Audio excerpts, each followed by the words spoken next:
Russia TV. The main international topic is Trump's peace plan, and we got plenty of questions to you. What about this project, this initial unofficial project? Takes into account the Russian position. Did we get amended version of these proposals when the US-Russia negotiation will start? We don't know when they start. What you think at the minute on the prospects of the peaceful settlement in Ukraine? As to the project of this agreement, we didn't have any. There wasn't any. There was a line of questions which were put forward for discussion. As a whole, as I was mentioning many times, we, before my visit to the US, to Alaska, we discussed this with American negotiators.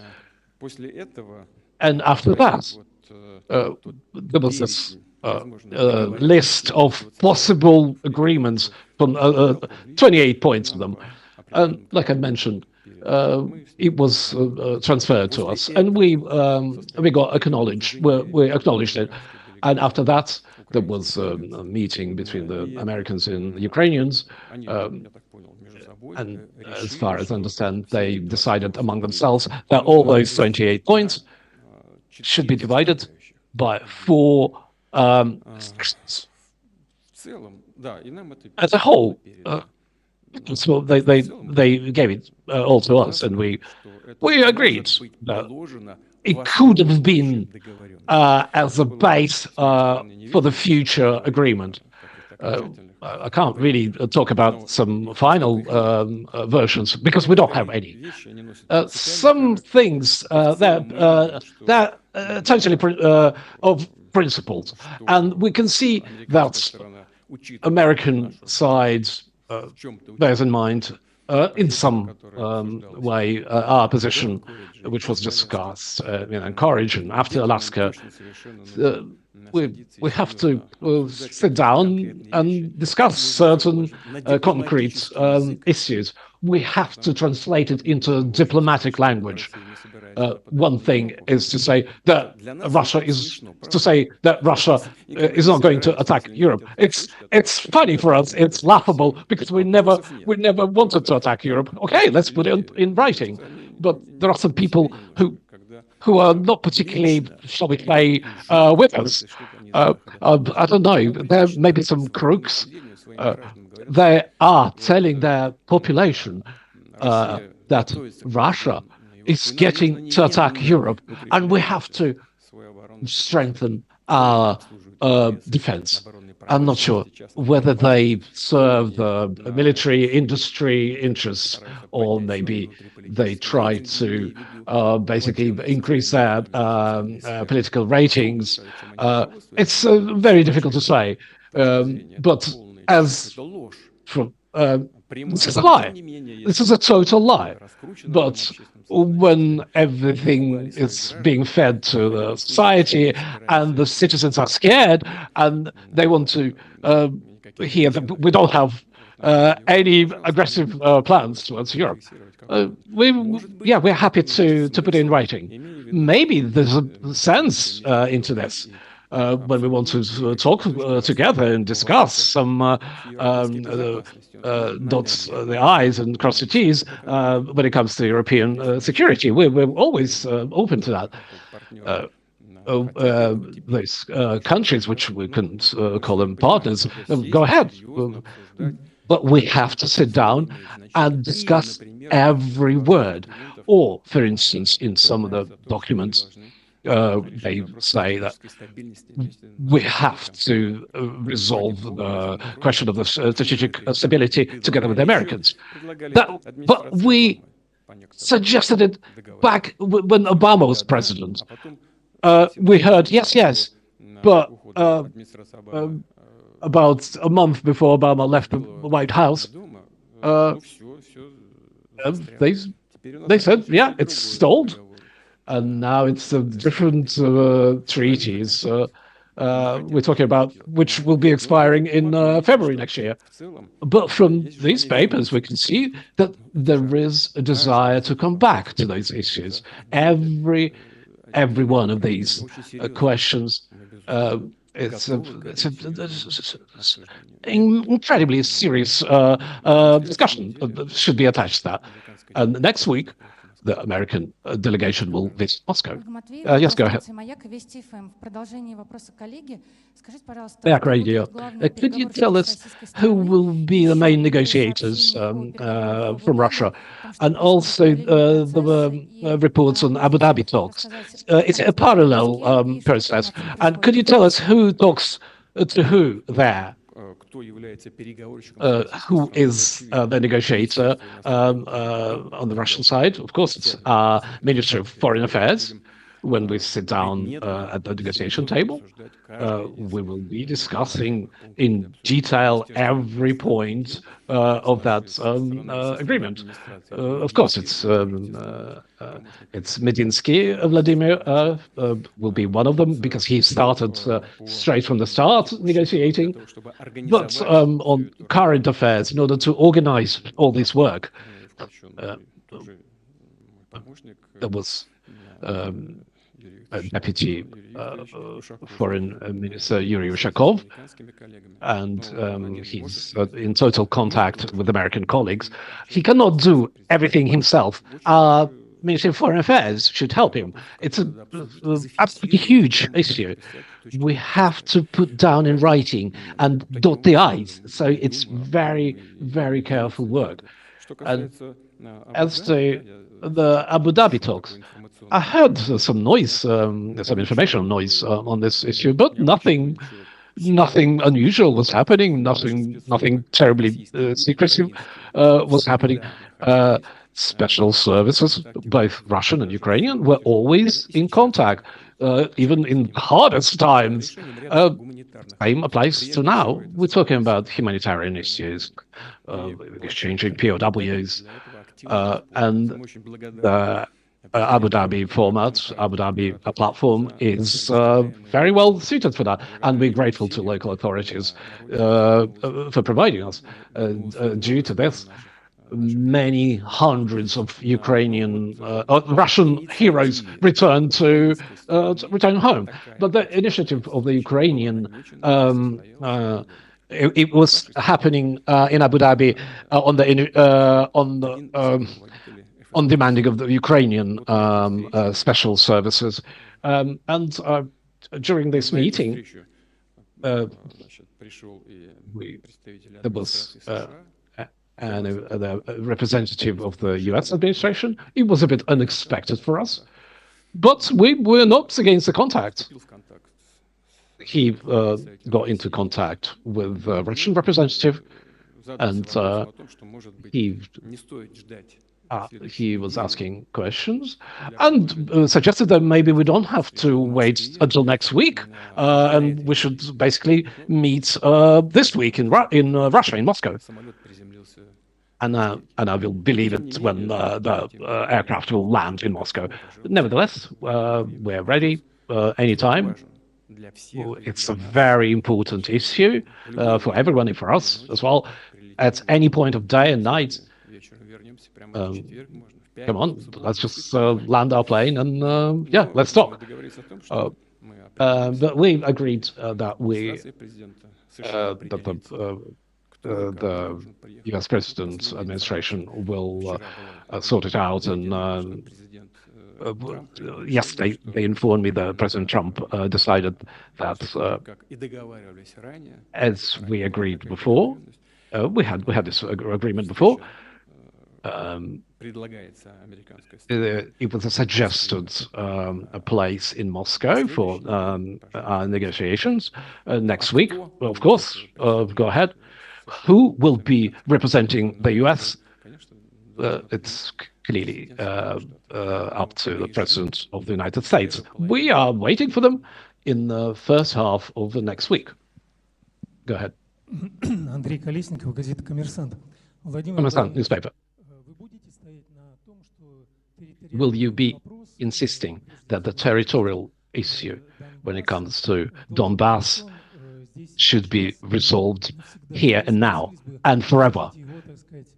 Or will you be prepared to lay it off until better times?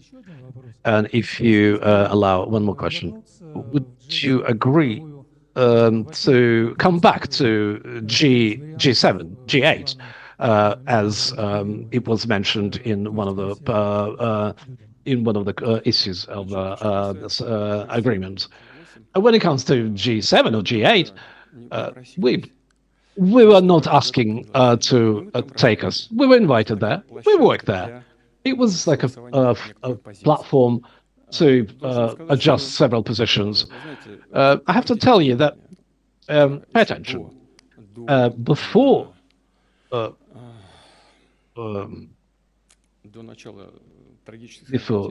start of this tragic events in the Ukrainian direction, I stopped visiting foreign countries. You noticed, and that's why when it started in Ukraine, we were told, oh, we're not waiting for you, we're not expecting you, and I said, yeah, fair enough. I think head of government went somewhere. I just refused, and I'm not inventing it. It was at the time when we were forming our new government after the presidential elections, but we never refused to talk. We're always open for anything, but for starters, nobody invited us there. We didn't receive any official invitations. I didn't hear anything. And secondly, we are basically, as a majority of members of this organization, the so-called G7, I said, I can't understand. Why is it a G7? Why is it great, grand, big? Is it according to population size? No, it doesn't matter. They're important partners. But today, I can't really see how can we basically talk to them. You realize it yourself. Okay, we came there. Hello, and what? We'll be like looking at each other with this kind of stern look. That's why I think that it should lead to some normalization. Of course, when we got all the points of that document, maybe there will be some preconditions to help us returning there, but not yet. Yeah, of course. I'm going to say quite briefly. A little bit straight away, you will understand what I mean. This moment in time, we are getting suggestions of stopping fighting here and there. When Ukrainian troops will leave their positions, that will be the stop for the war. If they're not going to leave their positions, we will fight them. It's about special military operations. Have you got positive dynamics on the front line? What is the most active directions? Every direction has a positive dynamics, but the speed of our advancement is getting bigger. I just don't want to make a mistake by saying number of kilometers, but month after month, the amount of returned by our troops' territories is increasing, so the tempo is getting higher. But I think the main problem for our enemies is that lies in the fact that they got this big gap between their losses and the amount of people who they are able to send to the front line. In October, I think it was 47,000 of Ukrainian troops killed. and I think they recruited, obviously, the forcible mobilization, about 14,500 troops, around 15,000 troops. And they took even some soldiers from hospitals. And if we calculate, we got minus 15,000. But the previous month, it was minus 10,000. So the gap is getting bigger. And we have to add that desertion. Desertion is extremely high. Of course, we can see not only from Russian mass media, we can read it in the Western media, that it's impossible to maintain and sustain. That's why we could hardly do something with that. Dynamics is positive in every direction. Go ahead. RT TV. Have you heard of the phone conversations of Mr. Witkov and Ushakov, which were released in the West, and it's kind of like getting bigger, and they were attacking Witkov because of that. What do you think about that? You know, when it comes to all these kind of leaks, fakes, maybe someone was just eavesdropping. It's a criminal offense. Criminal offense, yes. You do not have to. You have no right to eavesdrop. When you know, let them do their own business. You don't have to eavesdrop. I'll explain. For instance, I don't know the details of all these leaks, but you know. That we're here working day and night, and I just came to see you and answer your questions. What is the main problem here? It's not anything to do with us. It's something to do with the way how different opinions are clashing in the collective West and the US as to what is happening and what can we do in order to stop the war.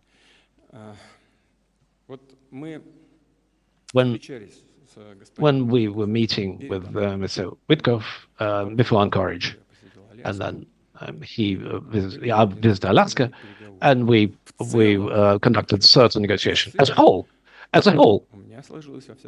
I had a really good opinion. We had an understanding where we are and what we have to do in order to stop the fighting. After that, we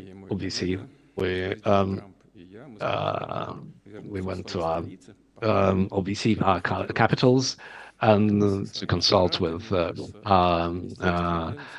ministries and our officials and our allies. And after that, we decided we agreed to work together. Lavrov and Rubio were meeting in New York and in the UN. As a whole, they had a chat, but there wasn't any conflict situation between Russia and the US.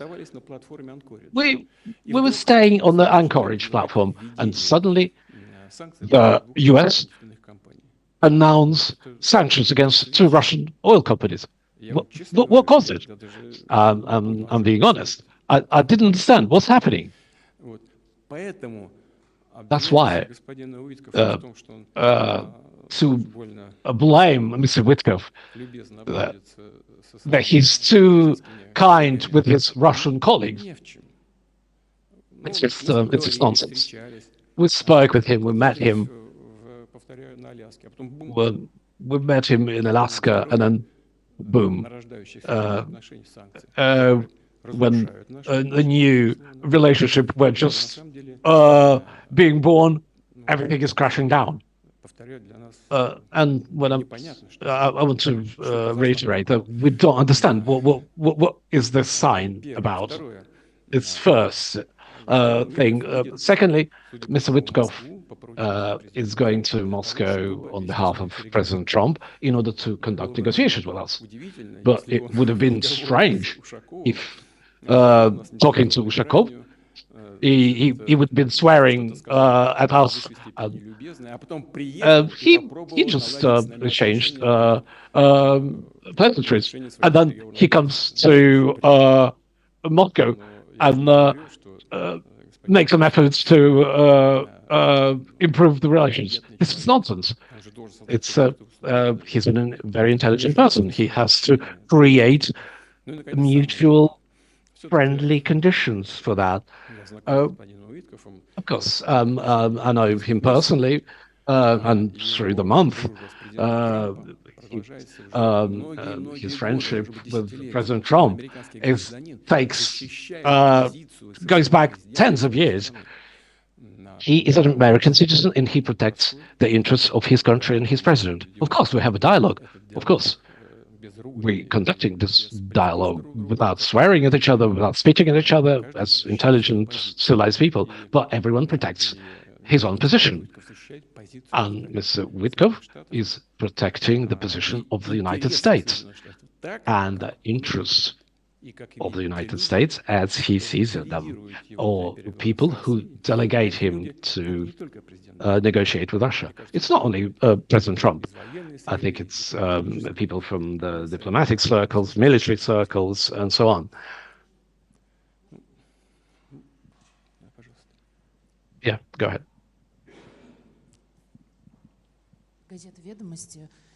Ведомости newspaper.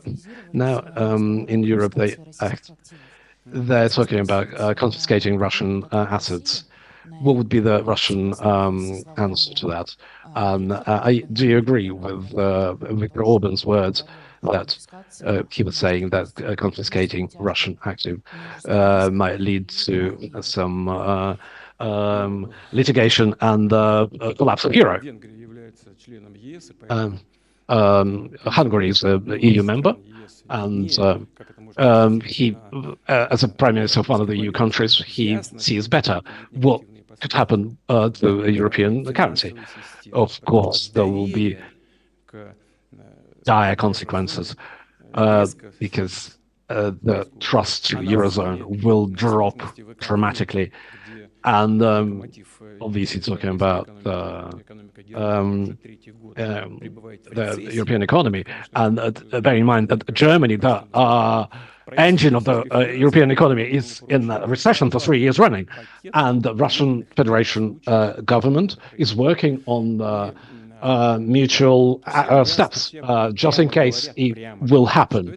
And everyone is saying that it will be a thievery act.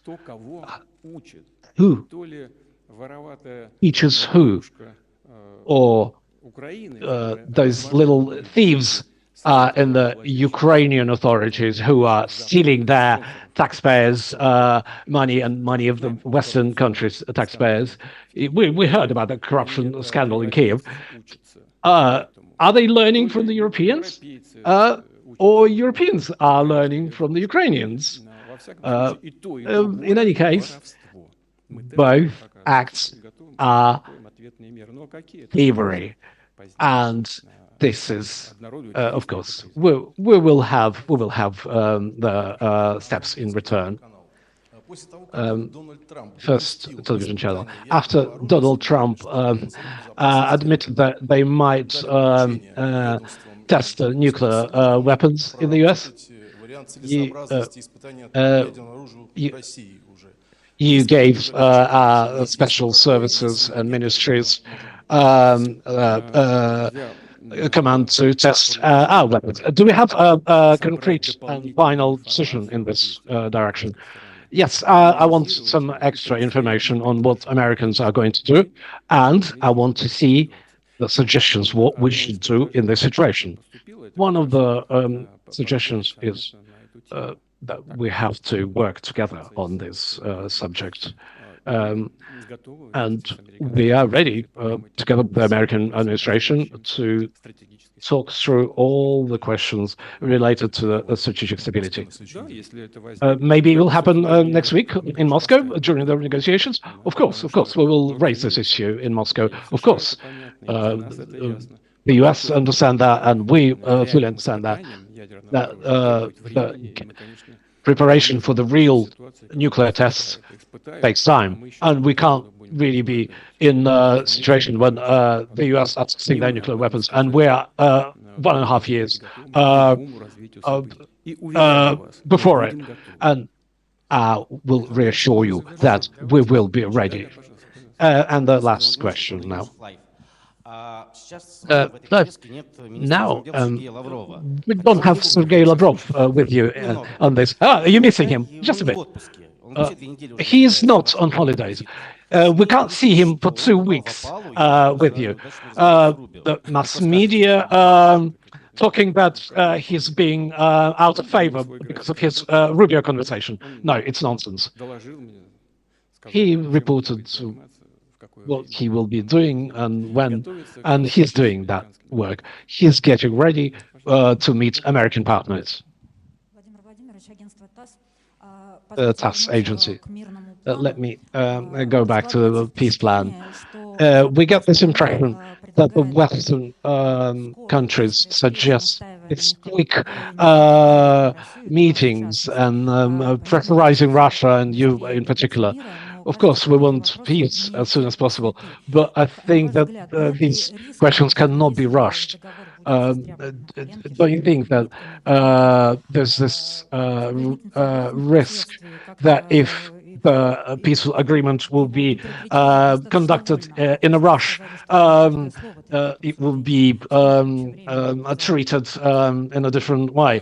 How long do you think it will take to work on this agreement? Yes, I called your attention on that. That every question in that list of questions has a key. Every topic is a key topic. We have to work hard on every of them. And clearly, some of our partners try to rush this agreement. Of course, we were asking why. What's happening on the front line? We were talking about the American position on negotiations. So what's happening, really? For instance, city of Kupiansk in eastern Ukraine. Let's just talk about our army group center. We have Dimitrov, direction Krasnoarmeysk. Those 2 Ukrainian towns are completely surrounded, and Kupiansk as well. 70% of Krasnoarmeysk is being controlled by the Russian armed forces. In the south, in the city of Dimitrov, the Ukrainian army group is being pushed back, and our troops are basically annihilating that army group. And if we have a look at the map, if we have a look, this east and northeast, what we have? We got city of Komsomolsk, and to the north we got Kupiansk, Slavyansk, and a bit more to the northwest, Sipsk. In the city of Komsomolsk, we have street fighting, and a lot of buildings liberated by our troops. We are moving forward. When it comes to Siversk, city of Siversk, when I mentioned in the northeast, our troops came to the city of Siversk from south, from the north, and from the east. We have active street fighting on the streets. I think out of 8,000 buildings, 1,700 are controlled by the Russian troops. It's from the south, from the north, from the east. You understand what it's leading to. It's not an easy, not a simple situation for the Ukrainian armed forces. And if we have a look in the north, the city of Seversk, out of 8,000, I think, buildings. Yeah, it's in Seversk, in fact. 1,700. That's about Seversk, yeah. But if we have a look further north, we have our army group, Sever, north. The city of Volchansk is almost under Russian control. And have a look what's happening in the Zaporizhia Oblast. We have the back in 2014, the enemy was creating this defense line, which our army group is fighting. Of course, this is a serious hurdle due to the heroics of our soldiers. We are breaching the defenses of Ukrainians, but it means that a different army group called East broke through the enemy lines and moving as fast as possible in the north of the Zaporizhia Oblast. It's the border between Zaporizhia and Dnipropetrovsk Oblast, and our army group is moving really fast. And we came to this little town. It's kind of like a very important logistical put. Whether we will get control over that little town, it doesn't matter. What it means that the army group East, the whole length of the defense line, they are bypassing it from the north, because we have the Ukrainian army group is in the north, and our army group is going even further north, and it may lead to collapse of the front line. And this is the difference between those in the West who wants to achieve peace as soon as possible, even when it comes to mutual thefts. If everything what is happening in Kupiansk now will happen elsewhere, the collapse of the front line will be inevitable. Someone wants to believe the Kupiansk, city of Kupiansk, for instance. I remind you that on the 4th of November, the head of Kiev regime said that in 5-7 days, that the Ukrainian army will control Kupiansk. But as you know, that Ukrainian army group is totally liquidated. And on the other bank of the river Oskil, we have another 15 battalions. And some of our commanders say that some of the soldiers looking like homeless people. It's not a joke. You imagine, they have 3,000 troops. They have to drop their clothes and food and armament and all the rest of it. It's impossible to maintain. You know, they're completely locked down. And those in the West, what it might lead to, and they insist on stopping fighting as soon as possible, even if they will demand some concessions from the Kiev regime, because I understand it's not only what it will lead to when the armed forces of Ukraine will lose their fighting capabilities. They will lose the better fighting units. What is happening in Krasnoarmeysk now? And they say you have to think about preserving the backbone of your armed forces and your independence and your statehood. And those who are saying that Kupiansk is still being controlled by Ukrainian armed forces, and they insisting on fighting to the last soldier. And someone is attacking Mr. Witkov. It's the representatives of this different point of view who wants, together with the Ukrainian authorities, steal money and fight until the last Ukrainian. As I was always saying, we're prepared for that. Здравствуйте, Владимир Владимирович. Екатерина Лазарева, агентство УРАРУ. У меня продолжение. Uraru Агентство УРАРУ, agency. Екатерина Лазарева.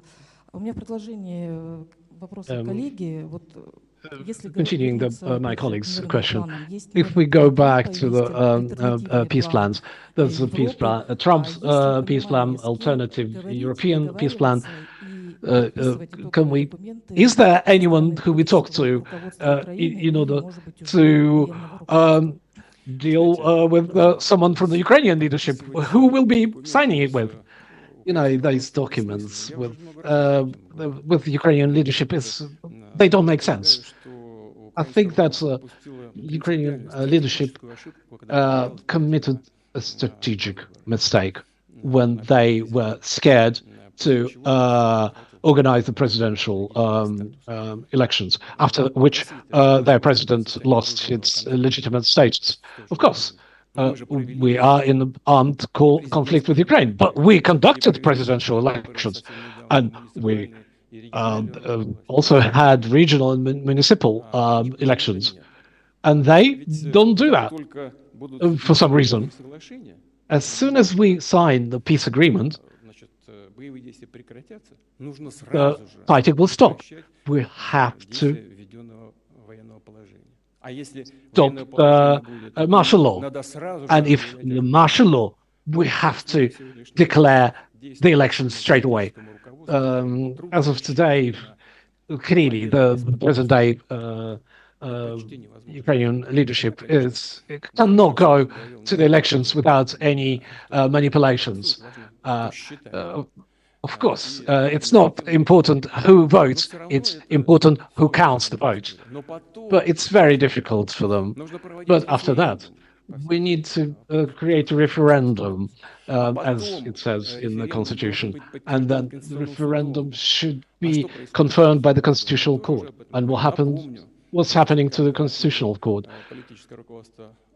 when the political leadership of Ukraine asked to confirm the presidential position, and the Constitutional Court in Ukraine decided not to do it. It's not. We can talk about the details. It's not on the. It's not in a document. Only Supreme Rada could vote for prolonging presidential term in Ukraine. And we have to have the confirmation from the Constitutional Court. And when they were asking the Constitutional Court, do you know what they did in Ukraine?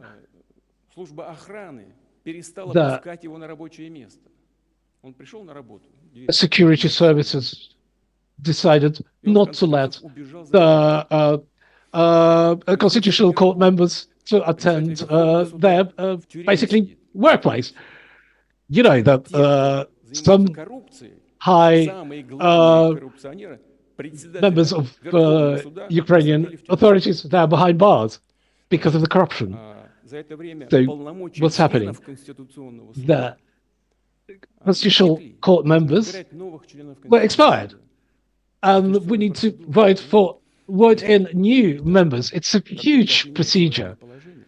As soon as we cancel martial law, we need to form a new constitutional court. We need to do this. We need to do that.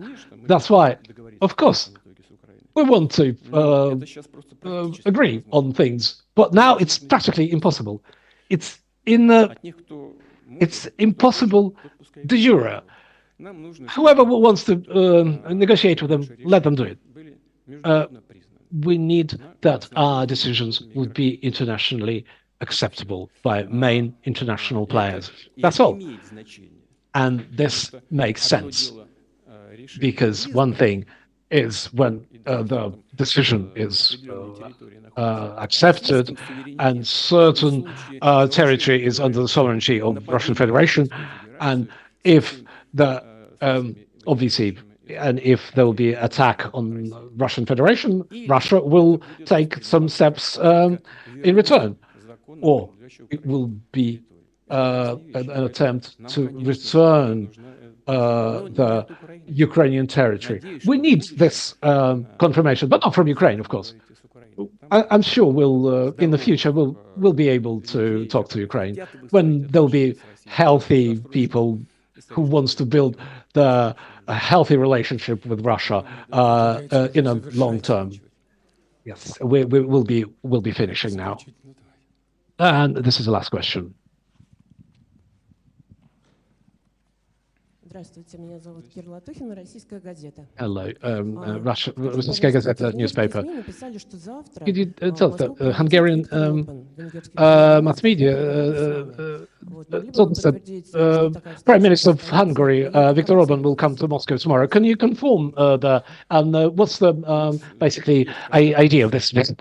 We have a contact with the Hungarian side as to our possible meeting, and we're always happy. Any of our partners, including, despite obviously their aggressive behavior, and our European colleagues, but moreover, Viktor Orban, we know his position. It's quite objective. He is one of the people who see the real situation and keep their feet on the ground, and they form their political position just on the basis of that. We have obviously bilateral issues, energy supplies, and so on. I'm not even mentioning much nuclear power station in Hungary, which we have to discuss certain issues there when it comes to obviously the fuel for the nuclear power station. For instance, in Ukraine, they were using American fuel. We're not against it, but something went seriously wrong. Something went really, really wrong, and it was something terrible happening. Yeah, we have to calculate everything, and some other issues in bilateral relations. And when the Prime Minister Orban would like to accept our invitation, we're always happy to see him. And postscriptum now. Thank you very much. I think you were asking a question. Give it to someone else. Комсомольская правда newspaper. You partly answered about Crimea and Donbass. In the Trump peace plan, they will recognize this de facto Russian, not de jure, and that would be a subject of our negotiation with Americans. Thank you for pointing out. You're absolutely right. It's one of the key moments. Thank you very much.